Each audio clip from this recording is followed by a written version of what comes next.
Good morning students. आज का हमारा टॉपिक है morphology and classification of bacteria. जैसा कि आप सब जानते हैं, ये माइक्रोबायोलॉजी का टॉपिक है और माइक्रोबायोलॉजी डीएमएलटी सेकेंड ईयर और डीओटी फर्स्ट ईयर के स्टूडेंट्स के लिए कॉमन है। डीएमएलटी सेकेंड ईयर में थोड़ी चीज़ें एडवांस्ड हैं, जैसा कि आपको पता है।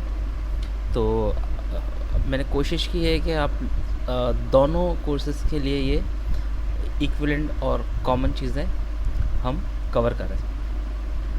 तो सबसे पहले हम मॉर्फोलॉजी और and classification of bacteria start करने से पहले मैं आपको बताना चाहूँगा कि माइक्रोबायोलॉजी क्या होती है। जैसा कि आप सब लोग जानते हैं, माइक्रोबायोलॉजी नाम से पता चल रहा है हमें, microbiology is the study of micro organisms, those being unicellular, multicellular और एसेलुलर। जैसा कि माइक्रोबायोलॉजी है, ये 3 वर्ड से मिलके बना है, micros plus bios and logy. Micros का मतलब होता है स्मॉल, बायोज का मतलब होता है लाइफ और लॉजी का मतलब होता है स्टडी। जैसा कि आप सब जानते हैं, तो माइक्रोबायोलॉजी क्या हुआ, study of small living organisms. अब हम स्मॉल से क्या समझते हैं? स्मॉल का मतलब वो माइक्रो ऑर्गेनिजम्स, वो स्मॉल ऑर्गेनिजम्स जिनको हम नेकेड आई से नहीं देख सकते। मैं आपको एक बार फिर से डेफिनेशन बताऊंगा। Microbiology is the study of micro organisms. Microbiology उन माइक्रो ऑर्गेनिजम्स की स्टडी है, दोज बीइंग यूनिसेलुलर, चाहे वो यूनिसेलुलर हो, यूनिसेलुलर का मतलब होता है सिंगल सेल, और मल्टीसेलुलर, मल्टीसेलुलर जिसमें सेल्स की हम सेल कॉलोनी कह सकते हैं या बहुत एक से ज़्यादा सेल्स हों, और असेलुलर या फिर सेल्स हो ही ना, लैकिंग ऑफ सेल्स। तो ऐसे ऑर्गेनिजम्स जो यूनिसेलुलर हो, मल्टीसेलुलर हो या एसेलुलर हो, उनकी स्टडी करना क्या कहलाती है? माइक्रोबायोलॉजी।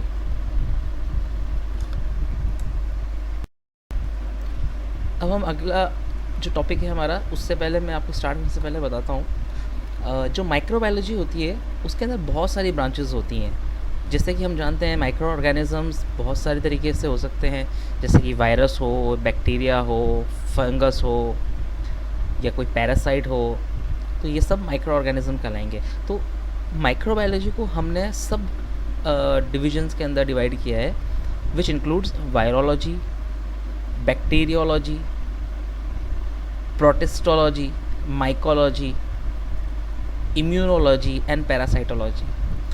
अब जैसा कि नाम से ही पता चल रहा है, वायरोलॉजी मतलब study of virus, bacteriology study of bacteria, mycology study of fungi, immunology study of immune system and parasitology means study of parasites. ये सब चीज़ें कहलाती हैं, ये सब चीज़ें इंक्लूड होती हैं माइक्रोबायोलॉजी के अंदर। तो हम माइक्रोबायोलॉजी की बैक्टीरियोलॉजी हम स्टार्ट कर रहे हैं आज। उसके अंदर जो हमारा टॉपिक है, morphology and classification of bacteria. इसके अंदर हम क्या करेंगे? इसके अंदर हम जो करेंगे, स्टडी ऑफ बैक्टीरिया करेंगे। बैक्टीरिया क्या होता है, बैक्टीरिया की साइज़ क्या होती है, उसके क्लासिफिकेशंस क्या होते हैं, शेप्स क्या होते हैं, ये क्यों डिफरेंट होते हैं, क्या ये ह्यूमन बींग्स को हार्मफुल होते हैं या फ्रेंडली होते हैं। हार्मफुल होते हैं तो कौन से बैक्टीरियाज हार्मफुल होते हैं, फ्रेंडली होते हैं तो कौन से बैक्टीरिया फ्रेंडली होते हैं, हम इनमें डिफ्रेंशिएट कैसे करेंगे। ये सब चीज़ें कंबाइंडली हम किस में पढ़ेंगे? Morphology and classification of bacteria. जैसा कि अब आप लोग देख रहे हैं स्क्रीन के ऊपर, आपको नज़र आ रहा है बैक्टीरिया क्या होता है। Bacteria are microscopic single celled organisms that thrive in diverse environments. Bacteria एक माइक्रोस्कोपिक सिंगल सेल ऑर्गेनिज्म होता है जो कि डाइवर्स एनवायरनमेंट्स के अंदर सर्वाइव कर सकता है। आइदर इन वो वाटर के अंदर भी सर्वाइव कर सकता है, वो हॉट टेम्परेचर में भी सर्वाइव कर सकता है, वो कोल्ड में भी सर्वाइव कर सकता है, वो ह्यूमन बीइंग के अंदर भी सर्वाइव कर सकता है without causing any kind of harm to the human beings. तो bacteria are microscopic single celled organisms that thrive in diverse environments. These organisms can live in soil. ये organisms सॉइल पे भी रह सकते हैं, the ocean and inside the human gut. जैसा कि आपको मैंने पहले बताया है, तो ये कहाँ कहाँ पे सर्वाइव कर, डिफरेंट डाइवर्स एनवायरनमेंट्स के अंदर सर्वाइव कर सकता है। Humans relationship with bacteria is complex. Human relationship with bacteria मतलब ह्यूमन बीइंग का रिलेशन बैक्टीरिया के साथ में थोड़ा कॉम्प्लेक्स है। Sometimes bacteria lend us helping hand. कभी कभी बैक्टीरिया हमें हेल्प करते हैं, such as by curdling milk into yogurt. जैसे कि हम मिल्क को योगर्ट में कन्वर्ट करने के लिए जो कर्डलिंग करते हैं वो हम जानते हैं लैक्टोबैसिलस से होता है, वो भी एक बैक्टीरिया होता है। और हेल्पिंग विद आर डाइजेशन, या फिर हमारे डाइजेशन में हेल्प करना, जैसे कि ई कोलाई बैक्टीरिया होता है जो ह्यूमन गट के अंदर प्रेजेंट होता है, और ह्यूमन गट का जीआई सिस्टम का फ्लोरा एंड फौना मेंटेन रखते हैं, तो डाइजेशन में भी हेल्प कर सकते हैं। In other cases bacteria are destructive. अब जैसा हमने अभी पढ़ा कि बैक्टीरिया फ्रेंडली हो सकता है ह्यूमन बीइंग के साथ में, उसको हेल्प कर सकता है। इसी तरीके से bacteria destructive, causing disease like pneumonia, तो वो डिस्ट्रक्टिव भी हो सकता है, वो डिजीज़ कॉज कर सकता है, लाइक निमोनिया कर सकता है। स्टेफाइलोकोकस ऑरियस होता है, वो मेथिसिलिन रेजिस्टेंट कर सकता है। ऐसे बहुत सारे और भी बैक्टीरियाज होते हैं जो ह्यूमन बीइंग्स को डिजीज़ कॉज कर सकते हैं। तो ये हमने बात करी बैक्टीरिया की। अब हम बात करेंगे कि बैक्टीरिया को हम जब बैक्टीरिया की स्टडी करेंगे तो उसमें क्या क्या चीज़ें इंक्लूड होती हैं। हम कैसे डिसाइड करेंगे कि बैक्टीरिया फ्रेंडली है या डिस्ट्रक्टिव इन नेचर है या डिजीज़ कॉजिंग है। तो उसके लिए हमें सबसे पहले बैक्टीरिया को जानना ज़रूरी है। मतलब उसके बैक्टीरिया क्या होता है, उसकी साइज़ क्या होती है, वो कैसे बना होता है, उसमें सेलुलर स्ट्रक्चर कैसा होता है, वो सेलुलर होता भी है, एसेलुलर होता है। ये सब चीज़ें हम इस टॉपिक के अंदर कवर करेंगे।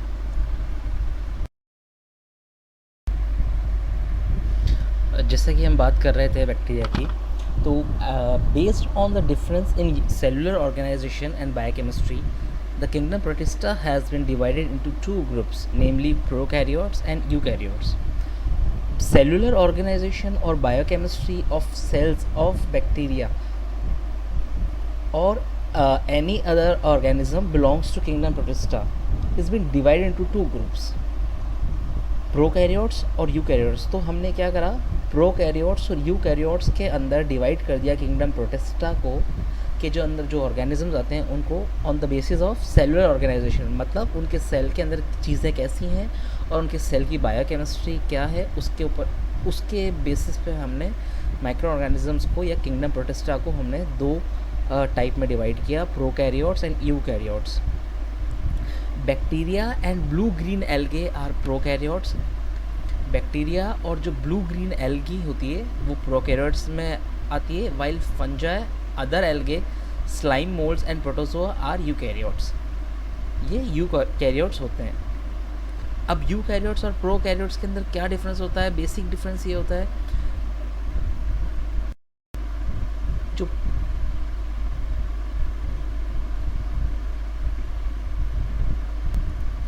प्रोकैरियोट्स होते हैं उनके अंदर न्यूक्लियस प्रेजेंट नहीं होता और यूकैरियोट्स के अंदर न्यूक्लियस प्रेजेंट होता है। ये बेसिक डिफरेंस। आगे हम बाकी और भी डिफरेंसेस पढ़ेंगे, पर जो बेसिक डिफरेंस है वो ये है कि प्रोकैरियोट्स के अंदर न्यूक्लियस नहीं होता और यूकैरियोट्स के अंदर न्यूक्लियस प्रेजेंट होता है।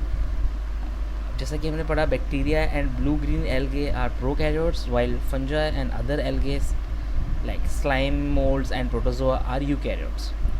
Bacteria are prokaryotic microorganisms that do not contain chlorophyll. तो बैक्टीरिया क्या हो गया? प्रोकैरियोटिक माइक्रोऑर्गेनिज्म है, और प्रोकैरियोट क्या था? जिसके अंदर न्यूक्लियस नहीं होता। तो इससे हमें क्या पता चलता है कि बैक्टीरिया के अंदर न्यूक्लियस प्रेजेंट नहीं होता, बैक्टीरियल सेल के अंदर न्यूक्लियस प्रेजेंट नहीं होता। And even they does not contain any kind of a chlorophyll. They are unicellular and do not show true branching. वो यूनिसेलुलर होते हैं और do not show true branching, और ब्रांचिंग शो नहीं करते except in higher bacteria like actinomycetales. Actinomycetales के अलावा, एक्टिनोमाइसिटेल्स क्या होता है? ये एक हायर बैक्टीरिया होता है, उसके अंदर हमको ट्रू ब्रांचिंग नज़र आती है। बाकी हम जनरली बैक्टीरिया की बात करेंगे तो bacteria they are unicellular and do not show true branching. जैसे कि हमने अभी बात करी थी कि बैक्टीरिया प्रोकैरियोट्स और यूकैरियोट्स के अंदर हमने डिवाइड किया था। सबसे पहले हम बात करेंगे प्रोकैरियोट्स की। तो प्रोकैरियोट्स आप क्या समझते हैं? The prokaryotic cells have the following characteristics such as no organelles, all the actions takes place in the cytosol और साइटोप्लाज्मिक मेम्ब्रेन। जो प्रोकैरियोटिक सेल्स होते हैं उनमें किसी भी तरीके के सेल ऑर्गेनल्स नहीं होते हैं। जो भी एक्शन होता है, जो भी चीज़ें होती हैं, चाहे वो रिप्रोडक्शन हो या डाइजेशन हो या जो भी चीज़ होती है, वो कहाँ होती है? साइटोसॉल में या फिर साइटोप्लाज्मिक मेम्ब्रेन के अंदर। नेक्स्ट पॉइंट है हमारा, most bacteria possess peptidoglycan, a unique polymer that makes it's synthesis a good target for antibiotics. ज़्यादातर बैक्टीरिया के अंदर पेप्टिडोग्लाइकेन होते हैं। पेप्टिडोग्लाइकेन क्या होते हैं? अ यूनिक पॉलीमर होता है that make it synthesis a good target for antibiotics, जिसकी वजह से ये गुड टारगेट बन जाते हैं एंटीबायोटिक्स के। तो most bacteria contains peptidoglycan. Next point है हमारा, protein synthesis takes place in the cytosol with structurally different ribosomes. जो प्रोटीन का सिंथेसिस होता है वो साइटोसॉल के अंदर होता है डिफरेंट स्ट्रक्चरली डिफरेंट राइबोसोम्स के साथ। अब आप यहाँ पे डायग्राम से समझेंगे, ये जो ऊपर वाला सेल है ये प्रोकैरियोटिक सेल है। जैसा कि आप देख रहे हैं इसके अंदर किसी भी तरीके का कोई न्यूक्लियस नहीं है, कोई ऑर्गेनल्स आपको नज़र नहीं आ रहे हैं। इसी तरीके से नीचे वाला जो डायग्राम है ये यूकैरियोटिक सेल का है। इसके अंदर आपको न्यूक्लियस भी प्रेजेंट दिखेगा, न्यूक्लियस स्पोर दिख रहे हैं, राइबोसोम्स मिलेंगे हमें, इसमें माइटोकॉन्ड्रिया मिलेगा, smooth and rough endoplasmic reticulums मिलेंगे, गोल्जी अपैरेटस मिलेंगे। तो ये डिफरेंसेस जो आप देख रहे हैं दोनों के अंदर, बेसिकली प्रोकैरियोटिक सेल्स और यूकैरियोटिक सेल्स के अंदर वो सेल ऑर्गेनल्स और न्यूक्लियस के प्रेजेंस और एब्सेंस का होता है। नेक्स्ट हम बात करेंगे, अब हम पढ़ेंगे difference between prokaryotic and eukaryotic cells. जैसा कि आप देख रहे हैं एक टेबुलर स्ट्रक्चर के अंदर आपको समझाने की कोशिश की गई है।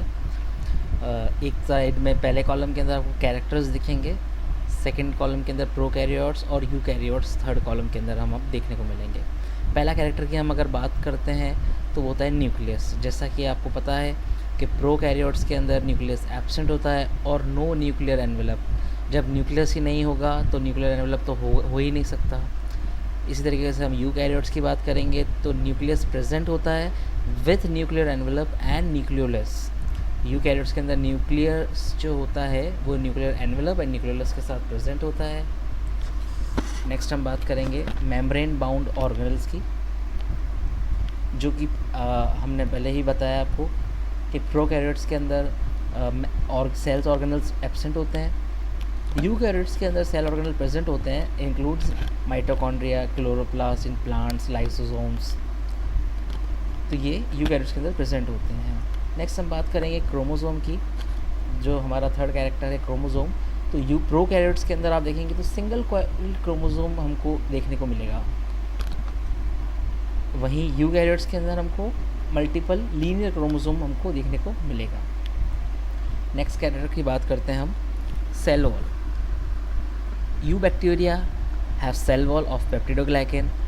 तो सेल वॉल प्रोकैरियोटिक बैक्टीरिया के अंदर सेल वॉल प्रेजेंट होती है। जबकि हम अगर बात करते हैं यूकैरियोट्स के अंदर, तो एनिमल्स के अंदर हमें किसी भी तरीके की सेल वॉल नहीं मिलेगी। प्लांट्स के अंदर जो हमको सेल वॉल मिलेगी वो सेल्यूलोज की बनी होगी, और फंगस के अंदर जो सेल वॉल होगी, फंगल के अंदर वो काइटिन की बनी हुई होगी। तो सेल वॉल हमको इसके अंदर प्रेजेंट मिलेगी। एनिमल्स के अंदर तो सेल वॉल एब्सेंट होती है, प्लांट्स के अंदर और फंजाई के अंदर सेल वॉल प्रेजेंट होती है। नेक्स्ट जो कैरेक्टर है हमारा राइबोसोम्स। राइबोसोम्स जो होते हैं वो फ्री होते हैं साइटोप्लाज्म के अंदर, फ्रीली फ्लो करते हैं क्योंकि वहाँ पे सेल ऑर्गेनल्स नहीं होते तो उनके साथ अटैच नहीं होते। जबकि यूकैरियोट्स की बात करेंगे तो वहाँ पे हमको both free in cytoplasm and attach to rough endoplasmic reticulum in mitochondria and chloroplast. तो प्रोकैरियोटिक के अंदर जो राइबोसोम्स होंगे वो फ्रीली फ्लोट करेंगे, फ्रीली अवेलेबल होंगे साइटोप्लाज्म के अंदर, जबकि यूकैरियोट्स के अंदर साइटोप्लाज्म के अंदर फ्रीली भी मिलेंगे और अटैच भी मिलेंगे रफ एंडोप्लाज्मिक रेटिकुलम के साथ। नेक्स्ट जो हमारा टॉपिक है पॉइंट है हमारा वो है flagella. Flagella when present consist of protein flagellin. अगर प्रेजेंट हुआ प्रोकैरियोटिक के अंदर, अगर प्रेजेंट हुआ तो वो प्रोटीन फ्लैजेलन का बना हुआ होगा। जबकि हम यूकैरियोट की बात करेंगे तो कंसिस्ट ऑफ 9+2 अरेंजमेंट के साथ में हमको ऑफ माइक्रोट्यूब्यूल्स मिलेंगे। फ्लैजेला जो हमको मिलेगा वो 9+2 अरेंजमेंट ऑफ माइक्रोट्यूब्यूल्स के साथ मिलेगा। आगे हम डिस्कस करेंगे एक एक चीज़ को, लाइबोसोम्स को, फ्लैजेला को। तो अभी हमने सिर्फ एक डिफरेंस बताने के लिए आप लोगों को एक टेबुलर स्ट्रक्चर के अंदर शॉर्ट के अंदर समझाया गया है। जैसे कि हम नेक्स्ट बात करेंगे माइटोकॉन्ड्रिया की, तो हम देखेंगे प्रोकैरियोट्स के अंदर एब्सेंट होता है माइटोकॉन्ड्रिया, लेकिन यूकैरियोट्स के अंदर प्रेजेंट होता है। इस तरीके से लाइसोसोम्स की बात करेंगे, लाइसोसोम्स भी एब्सेंट होते हैं प्रोकैरियोटिक सेल्स के अंदर और प्रेजेंट होते हैं यूकैरियोटिक सेल्स के अंदर। नेक्स्ट हमारा गोल्गी अपैरेटस जो कि एब्सेंट होता है प्रोकैरियोटिक्स के अंदर और यूकैरियोट्स के अंदर ये प्रेजेंट होता है। और जो लास्ट हमारा है एंडोप्लाज्मिक रेटिकुलम, ये भी एब्सेंट होता है प्रोकैरियोट्स में और प्रेजेंट होता है यूकैरियोट्स के अंदर। तो नेक्स्ट हम बात करेंगे बैक्टीरिया की। इससे पहले अभी हमने बात करी थी प्रोकैरियोट्स और यूकैरियोटिक सेल्स की। अब हम जो हमारा टॉपिक है बैक्टीरियोलॉजी का, तो हम बात करेंगे बैक्टीरिया की। The major characteristics of bacteria are based on their size, shape and arrangement. जो कैरेक्टरिस्टिक्स ऑफ बैक्टीरिया होती हैं वो मेजर कैरेक्टरिस्टिक्स उसी के ऊपर जो बेस्ड होता है। बैक्टीरिया का जो क्लासिफिकेशन होता है वो किन चीज़ों पे बेस्ड होता है, किन कैरेक्टरिस्टिक्स के ऊपर बेस्ड होता है? साइज़ पे, शेप पे और उनके अरेंजमेंट के ऊपर। तो ये हम एक एक चीज़ इसमें पढ़ेंगे। साइज़ की बात करते हैं। The limit of resolution with the unaided I is about 200 microns. इस लाइन का मतलब हुआ the limit of resolution with the unaided I is about 200 micron. मतलब हमारी जो रेजोल्यूशन अनएडेड आई, अनएडेड का मतलब होता है बिना किसी एक्सटर्नल सोर्स यूज़ किए, मींस नेकेड आई। जो हमारी नेकेड आई होती है उसकी जो लिमिट होती है रेजोल्यूशन की वो होती है 200 माइक्रॉन्स। तो 200 माइक्रॉन्स तक की चीज़ें हम इजीली हमारी नेकेड आई देख सकती हैं। उससे कम, उससे छोटी साइज़ की चीज़ें हमारी नेकेड आई से हम नहीं देख सकते। Bacteria are smaller which can be visualise only under magnification. Bacteria जो होते हैं वो स्मॉलर होते हैं। स्मॉलर का मतलब क्या हुआ? 200 माइक्रॉन से छोटे होते हैं। और 200 माइक्रॉन से छोटा होने का मतलब हुआ जिसको हम नेकेड आई से नहीं देख सकते। तो जिन चीज़ों को हम नेकेड आई से नहीं देख सकते उसके लिए हम क्या यूज़ करेंगे? मैग्नीफिकेशन यूज़ करेंगे।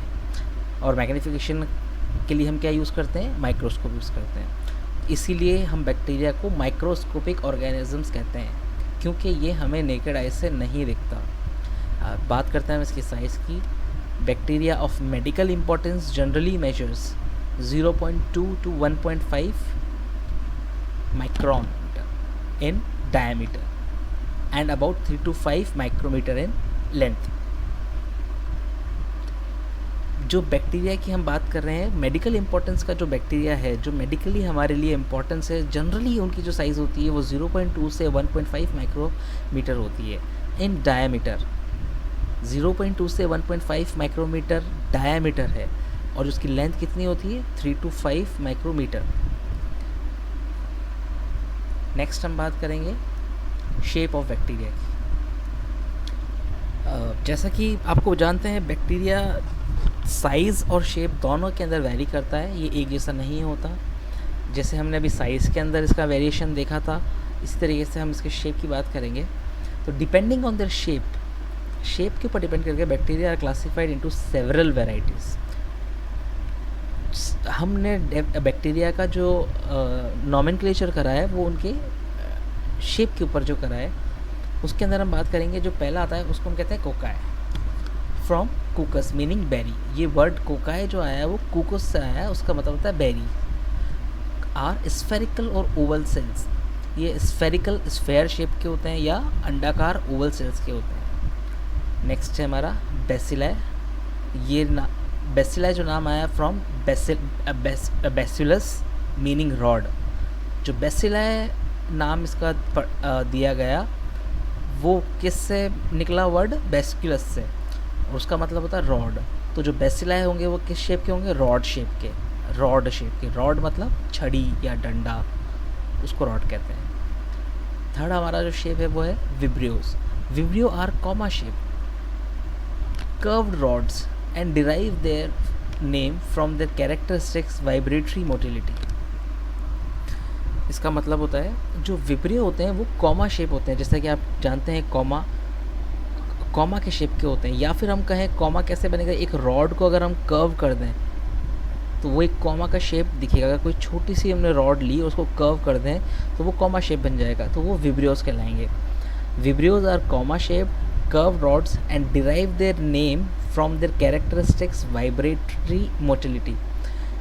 ये मोटिलिटी जब शो करेंगे तो वाइब्रेशन के अंदर मोटिलिटी शो करेंगे, वाइब्रेटरी मोटिलिटी होती है इनके अंदर, और इसी वजह से इनकी इस वाइब्रेटरी मोटिलिटी की वजह से इनका नाम वाइब्रियोज पड़ा।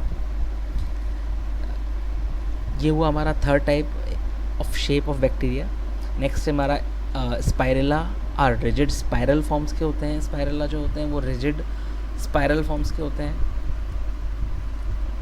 उसके बाद जो हम नेक्स्ट बात करेंगे स्पाइरोकीट्स। ये स्पाइरोकीट्स नाम कैसे मिला हमको, स्पायरा मीनिंग कॉइल, स्पायरा का मतलब होता है कॉइल, एंड कीट मीन्स हेयर। अगर आप देखें हम किसी हेयर को, धागे को या बाल को उसको कॉइल कर देंगे तो वो कैसा शेप देगा, वही शेप होता है स्पाइरोकीट्स का। Spirochetes are flexuous spiral forms, तो ये स्पाइरल फॉर्म के अंदर होते हैं। नेक्स्ट हमारी बात करेंगे हम actinomycetes are branching filamentous bacteria. ये ब्रांचिंग होते हैं, ज़्यादातर बैक्टीरिया हमने पहले बात करी है कि नॉन ब्रांचिंग होते हैं, except some of the higher bacterias like actinomycetes are branch filamentous bacteria, so called because of a fancy resemblance to the radiating rays of the sun when seen in tissue lesions। ये किससे resemble करता है, अगर हम किसी tissue lesions के अंदर से अगर सन को देखेंगे तो रेडिएटिंग रेज जो होती हैं सन की, उसकी तरह ये हमको प्रतीत होगा। नेक्स्ट हमारा mycoplasmas are bacteria that are cell wall deficient and hence do not possess a stable morphology. Mycoplasmas जो होते हैं वो बैक्टीरिया होते हैं जिनमें सेल वॉल नहीं होती, and hence do not possess a stable morphology. जब सेल वॉल नहीं होगी तो उनकी जो मॉर्फोलॉजी होगी वो भी स्टेबल नहीं होगी। दे अकर, जब इनमें सेल वॉल ही नहीं है तो इनका कोई प्रॉपर शेप नहीं होगा। दे अकर एज राउंड और oval bodies and as interlacing filaments. अभी आप डायग्राम से समझें different shapes of bacteria. Coccus जैसे बेरी शेप था, कुकोबैसिलस, विब्रियो बेंड रॉड और comma shape, bacillus rod shape, spirillum spiral shape, spirochetes. I hope आपको diagram से समझ में आ रहा होगा।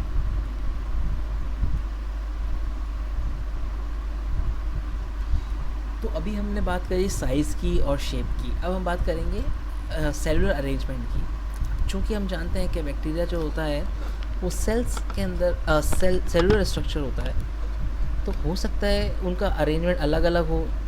On the basis of their arrangement हमने इनको डिफरेंट पार्ट्स में डिवाइड किया है, लाइक डिप्लोकोकाई, चेन्स में होगा तो स्ट्रेप्टोकोकाई, पेयर्स में हुआ तो डिप्लोकोकाई, ग्रुप ऑफ 4 में हुआ तो टेट्राज, ग्रुप ऑफ 8 में हुआ तो सारस्किना, और ग्रेप लाइक क्लस्टर, अगर अंगूर के गुच्छों जैसा क्लस्टर शो करेगा तो स्टेफाइलोकोकाई। तो bacteria sometimes show characteristic cellular arrangement और ग्रुपिंग।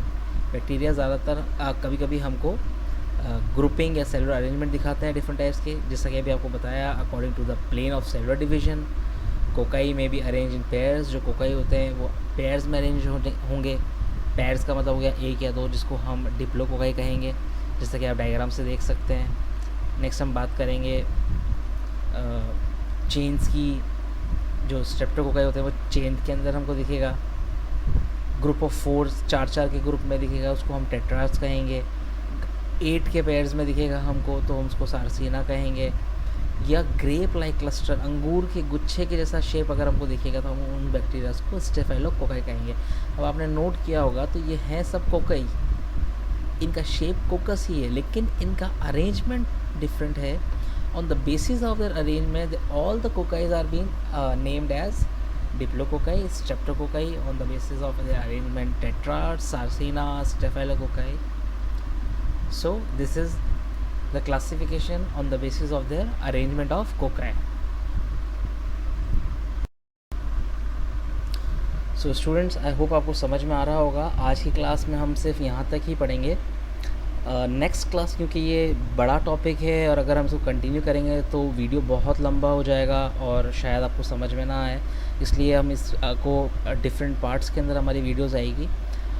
नेक्स्ट जो हम बात करेंगे तो हम बैक्टीरिया के स्ट्रक्चर की बात करेंगे। बैक्टीरियल सेल्स के अंदर क्या क्या सेल स्ट्रक्चर होते हैं, क्या क्या और चीज़ें उसमें प्रेजेंट होती हैं, उसके बारे में हम बात करेंगे।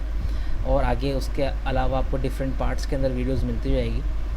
तो आज की टॉपिक हम यही फिनिश करते हैं। आई होप आपको समझ में आया होगा, और अगर किसी को कोई किसी भी तरीके का कोई डाउट होता है तो आप हमसे हमारे व्हाट्सएप नंबर पे या कॉलेज के ग्रुप में, व्हाट्सएप ग्रुप में आप ये चीज़ें हमसे डिस्कस कर सकते हैं और अपने डाउट्स क्लियर कर सकते हैं। Thank you very much.